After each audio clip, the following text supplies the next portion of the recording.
She looked, she saw, she sighed. She pulled the trigger. Well, that's what floats around her head.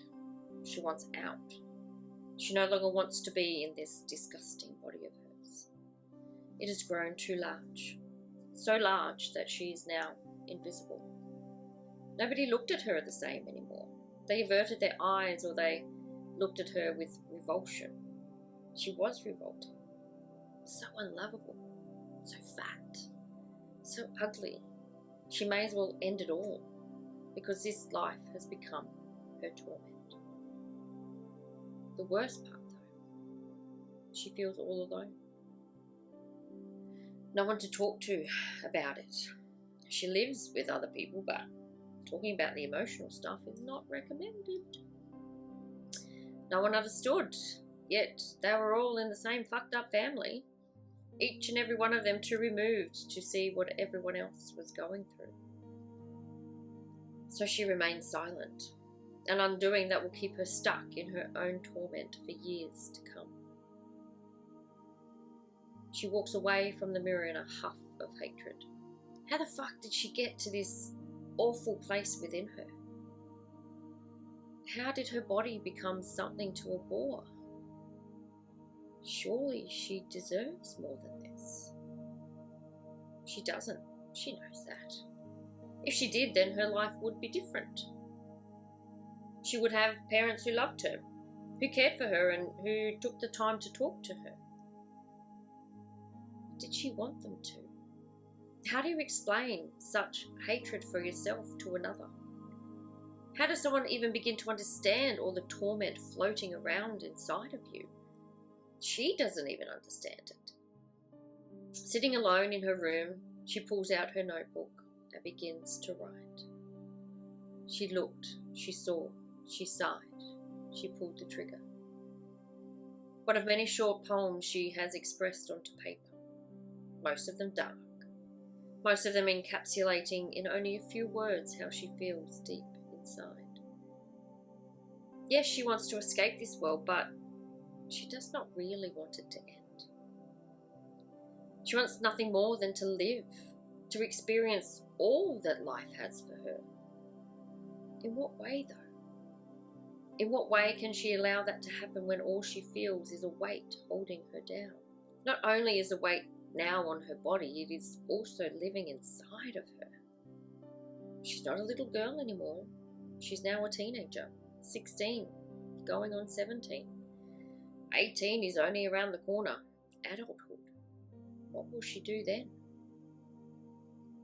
Her life is there in front of her, but she can't seem to reach it. It's just out of her grasp. She lunges at it, desperately using all her will to grab onto it.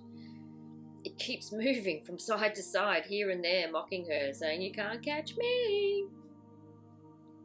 She sighs, closes her notebook and asks in quiet despair, if this world isn't for me, then what world is?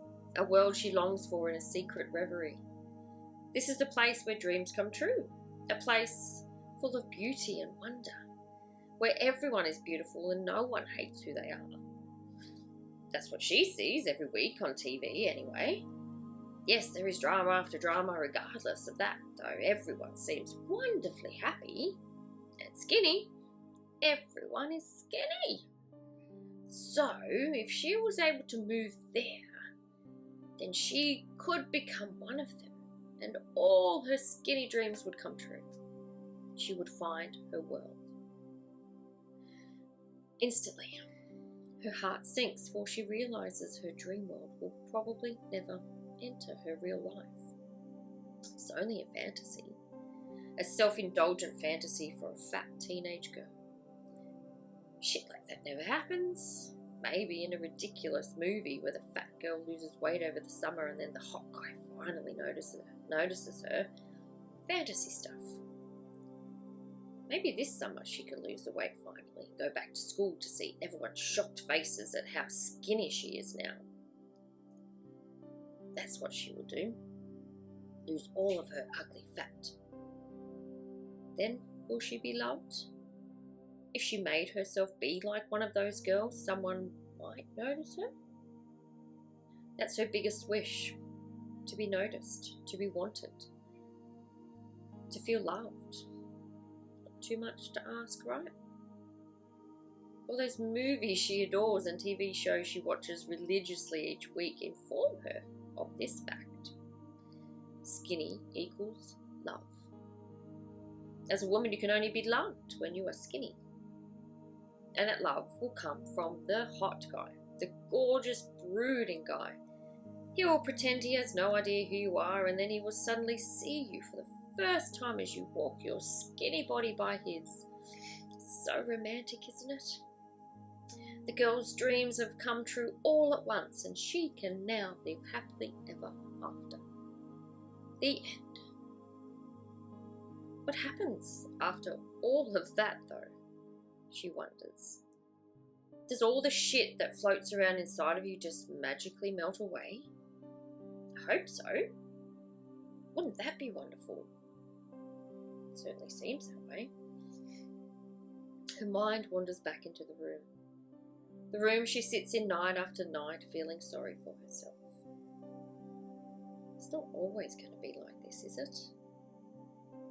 When did all this start? When did this torment begin? Questions she has asked many times with no answer to appease them. She feels like she was doing okay, then one day she wasn't. Something shifted inside of her. She was her happy, skinny self, and then she mutated into what she is now. Hard not to become a mutant when there is no one to stop the mutating. Where was her dad when she needed him? Off in his own fucked up world where his kids meant nothing. Hardly one to stop the mutating. He became a mutant himself, a far cry from the man he was supposed to be, that's for sure. What of her mother? Why did she not stop the mutating? Also, in her own fucked up world. When two fucked up worlds collide, the mutation magnifies. So much shit going on. She wants it to stop. She wants it to end. This torture, this torment. Each day the torment intensifies. Her mind swirling with horrible thoughts. Her body overrun with horrible feelings. They all get up on her and take over. She understands the real her is lost somewhere amongst all of the torment. Her heart has grown cold. It's harder than a rock. She can feel it pull back to some sort of good feeling every now and again, but it doesn't last long. It is so fleeting, she wonders if there is any good left in her at all. The good she longs to be never seems to be reinforced. She isn't told by those around her how awesome she is, how beautiful she is, how she has every right to be here in this world. No. The words she hears the most are ones of anger and disappointment. She is a disappointment. She isn't pretty enough, thin enough, lovable enough. How do I become enough? She asks. She has tried many times to lose the weight, believing that will make her enough. But she's failed every time. So many ridiculous diets she has tried. The worst one was the laxative diet. Very embarrassing when she had to be sent home from a school trip because she threw up on the train. Thank goodness it wasn't the other end. That was a big fail, as was the stop eating so much food diet. That lasted all of 2 hours because she was starving and had to eat. Oh, and what about the let's eat healthy and exercise diet? That should have worked. It was what all the experts recommended. Count calories and then burn them off with cardio. Put your Jane Fonda outfit on and do some exercise. She actually enjoys moving her body. She feels good. She feels almost happy whenever she does a bit of exercise. Even eating healthier gives her some good feelings. She's so proud of herself for sticking to it. Then day 3 happens. Someone says something she doesn't like and it's back to the fridge to stuff her real feelings down deep inside her. Or there's an argument at home and she feels as though her worth goes right into the bin. And that is that. Back to the old way of being. Another failed attempt to get the ugly, disgusting weight of her ugly, disgusting body. Why does she even bother? Hopeless she is not, but hopeless is what she believes. She believes in it so much she cannot see herself in any other way. She cannot see how wonderfully unique she is. Even though her body is not skinny like she wants it to be, she is still an amazing young woman. A teenager who doesn't need to be in torment. But tormented is. Torment that will hang around for another 30 years. If only she could have foreseen how this torment would play out in those decades of her life, she may have been strong enough to fight it.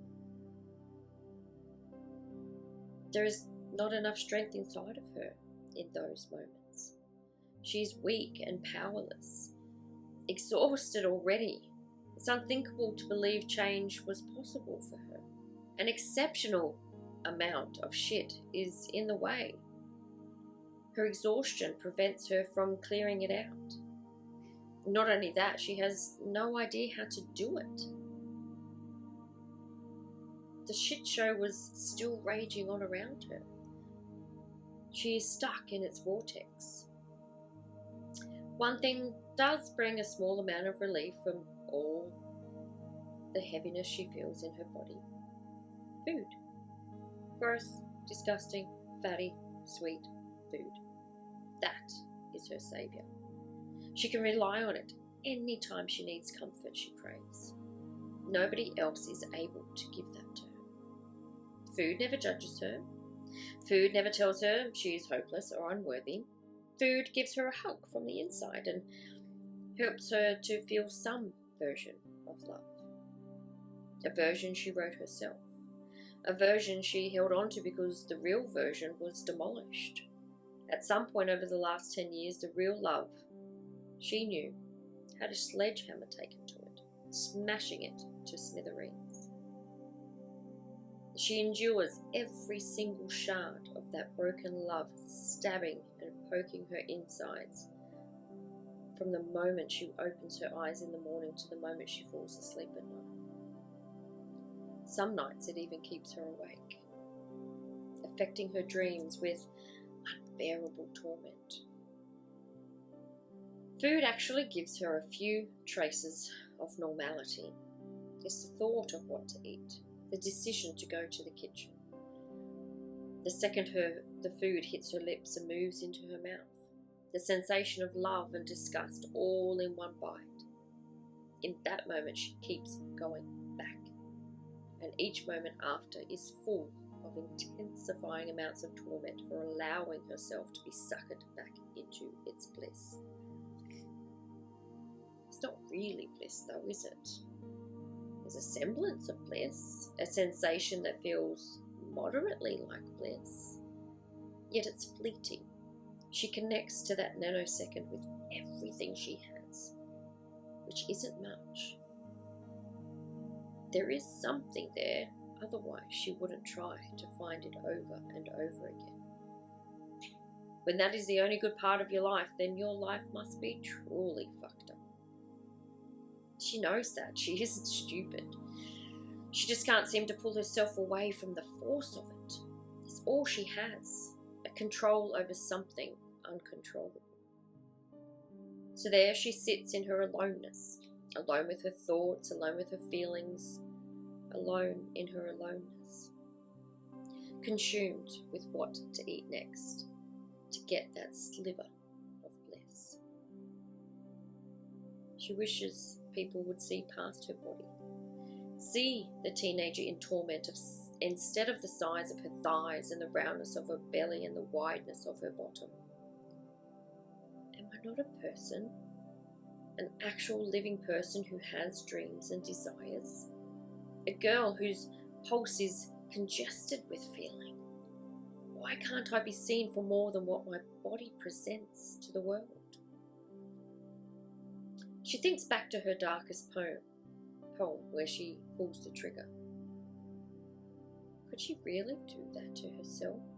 Pull the trigger There isn't even anything around with the trigger. It's metaphorical, the trigger. It seems as though the trigger brings about blood and death, but maybe it means something else.